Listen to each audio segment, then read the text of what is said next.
এখন আমরা শিখবো কি অন পেজ এসইও, ঠিক আছে?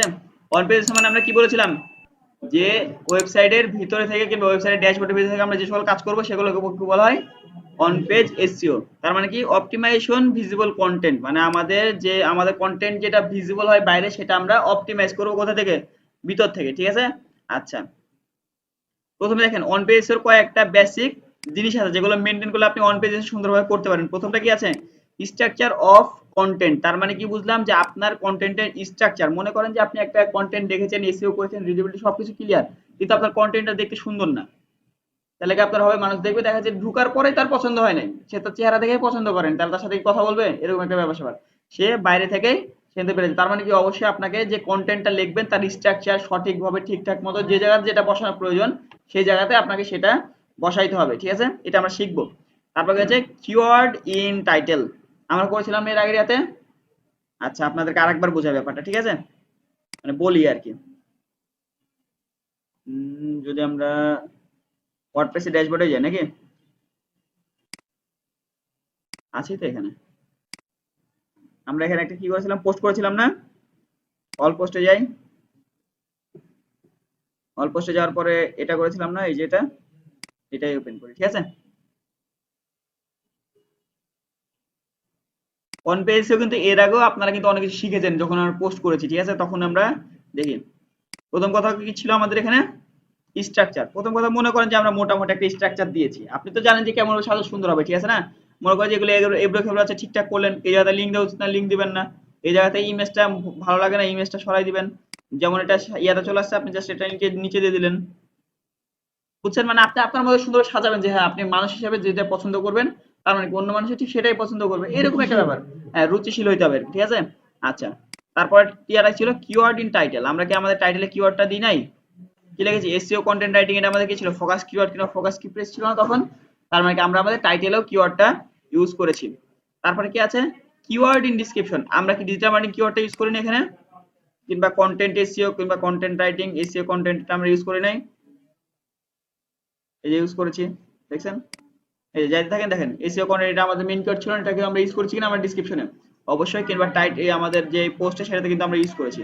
তারপরে কি লেখা ছিল, header tag H1 H2, H1 থেকে কত পর্যন্ত আছে হেডার ট্যাগ, H6। মাথায় রাখবেন প্রথমে যে হেডারটা আছে সেটা কি বলছে, এটা হচ্ছে H1, তারপর থেকে যে H2, এগুলো এই যে H2 ট্যাগ, ঠিক আছে?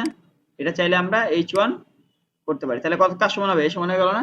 কিন্তু আমরা এটা ছাড়া আপনার H1 ইউজ করার দরকার নেই, আপনি H2 ইউজ করবেন, H2 টা পারফেক্ট, ঠিক আছে? H1 মেলা বড় হয়ে যায়, বুঝতে পারলেন? H1 কিন্তু অনেক বড়, H3 হয়ে গেছে না?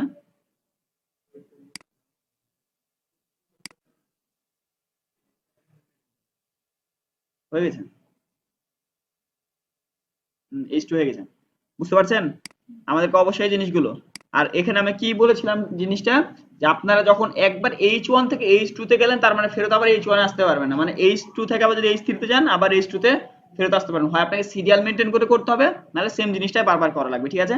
যদি আপনি H2 ইউজ করেন বারবার আপনি H2 ইউজ করবেন, আর যদি মনে করেন যে না আমি তার থেকে ছোট দিতে চাই তাহলে H3 তে গেলে আবার H2 তে ব্যাক আসবেন না, মাথায় রাখবেন।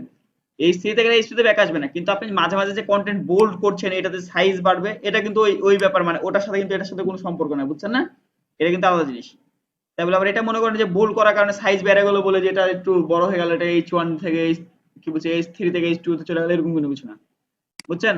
আচ্ছা, তারপরে গেছে ইমেজ অপটিমাইজেশন। আমরা কি বলেছিলাম, ইমেজ সাইজের কথা বলেছিলাম এর আগে একবার, ইমেজ সাইজ বলেছিলাম না, যদি আপনার ইমেজ সাইজ দেখা যাচ্ছে 1000 বাই 1000 পিক্সেল হয়, তাহলে আর একটা ইমেজ যদি 500 বাই 500 পিক্সেল হয়, তার মানে কোন ইমেজ তাড়াতাড়ি লোড নেবে, 500 বাই 500 তাড়াতাড়ি লোড নেবে।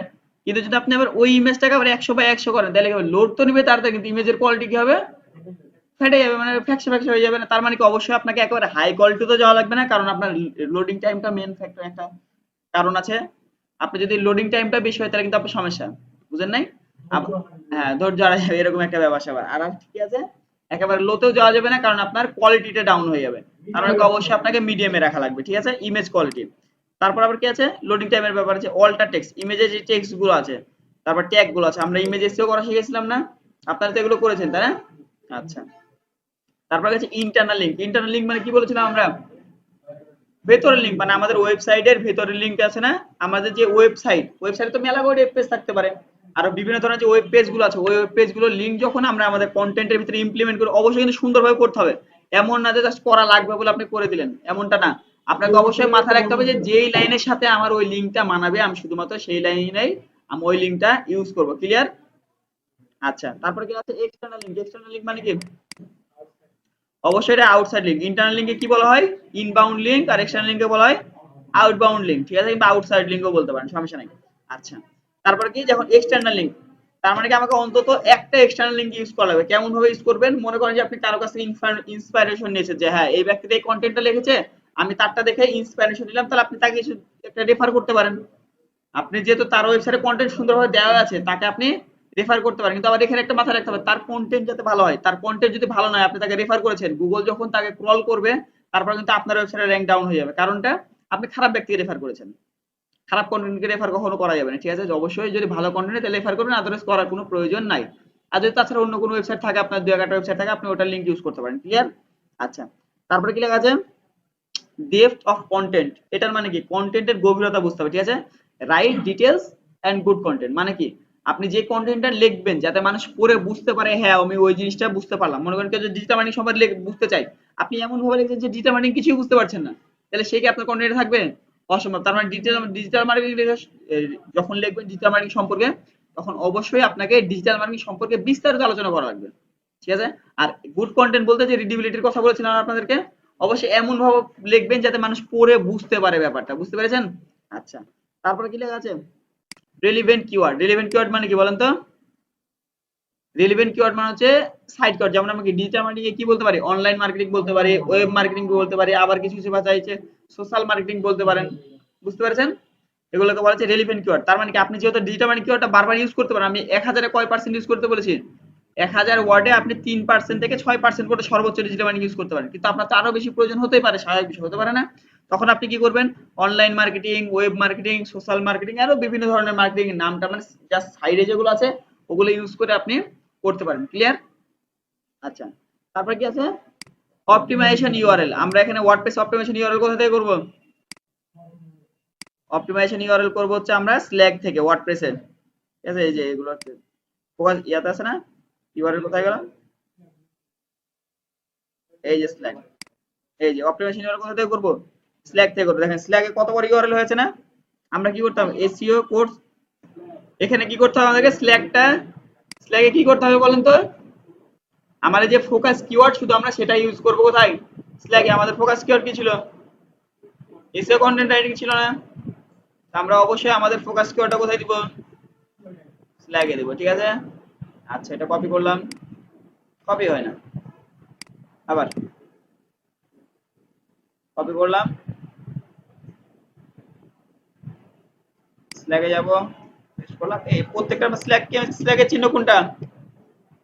মাইনাস। ঠিক আছে, আচ্ছা আমরা স্ল্যাগ দিলে আমাদের এটা কমপ্লিট হবে। তার মানে কি আমাদের কি করতে হবে? আরেকবার রিভিশন দিয়ে ফেলে দেখেন, আমাদের ইউআরএল এ কিওয়ার্ড ইউজ করতে হবে, রিলেভেন্ট কিওয়ার্ড ইউজ করা লাগবে। তারপরে কি বলেছে? আমাদের আর্টিকেল কন্টেন্ট অবশ্যই ডিপ কিংবা ডিটেইলস হওয়া লাগবে এবং ভালো অবশ্যই হওয়া লাগবে। তারপরে কি আছে? Internal link. আমাদের ভিতরে একটা এক্সটার্নাল লিংক, আমাদের বাইরে থেকে একটা লিংক ইউজ করা লাগবে যেখান থেকে আমরা রেফারেন্স নিয়েছি আমাদের ভিডিওর জন্য, আমাদের কন্টেন্টের জন্য। ইন্টারনাল লিংক মানে কি করতে হবে? আমাদের যে ভিতরের একটা লিংক আছে, মানে আমাদের ওয়েবসাইটের ভিতরে অন্য কোনো ওয়েব পেজের লিংক আমরা ইউজ করতে হবে একটা। তারপরে যে ইমেজ অপটিমাইজেশন করা লাগবে, যেমন ইমেজটা এসইও করা লাগবে, ইমেজ সাইজ ঠিকঠাক থাকা লাগবে, অল্টার টেক্সট ইউজ করা লাগবে, ট্যাগ ইউজ করা লাগবে। তারপরে কি আছে?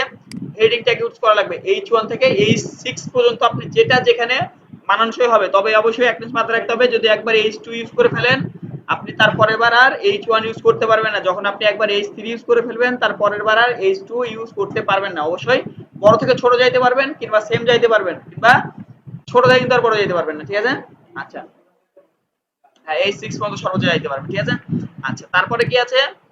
Keywords in title. তার মানে কি আমাদের যে মেন কিওয়ার্ডটা হবে সেটা অবশ্যই আমাদের, সরি টাইটেল না, ডেসক্রিপশন, অবশ্যই আমাদের ডেসক্রিপশনে থাকা লাগবে। হাজারে কয় পার্সেন্ট? 3 থেকে, সরি 3 থেকে 6%, মানে হাজারে হোক আর ইয়াতে হোক 3 থেকে 6% আপনাকে অবশ্যই থাকা লাগবে। ঠিক আছে, আচ্ছা তারপরে কিওয়ার্ড ইন টাইটেল, মানে আপনাদের যে মেন কিওয়ার্ডটা হবে সেটা টাইটেলে মাস্ট বি থাকাই লাগবে, তাইলে আপনার তো কন্টেন্টই হবে না যদি আপনি যেটা না করেন।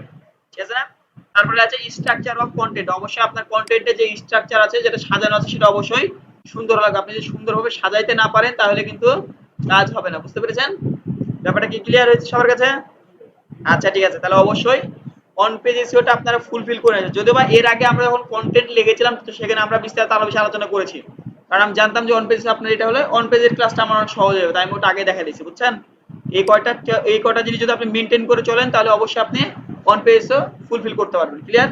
কারণ আমাদের এসইও তো এতখানি, আমাদের এসইও এতখানি করে আমরা সহজ করে ফেলেছিলাম না, আমরা এসইও কি স্টেপগুলো এই কয়টাই, ঠিক আছে? এটা প্র্যাকটিসের ব্যাপার, এসইও তো একদিনের ব্যাপার না, অবশ্যই আপনাকে প্র্যাকটিস করতে, যদি একদিনের ব্যাপার হয়ে যেত তো একদিনে করে সবাই এক্সপার্ট হয়ে যেত। আচ্ছা আচ্ছা, এবার আমি বলি শোনেন, দাঁড়ান এটা আমরা রেকর্ডার স্টপ করি, হ্যাঁ?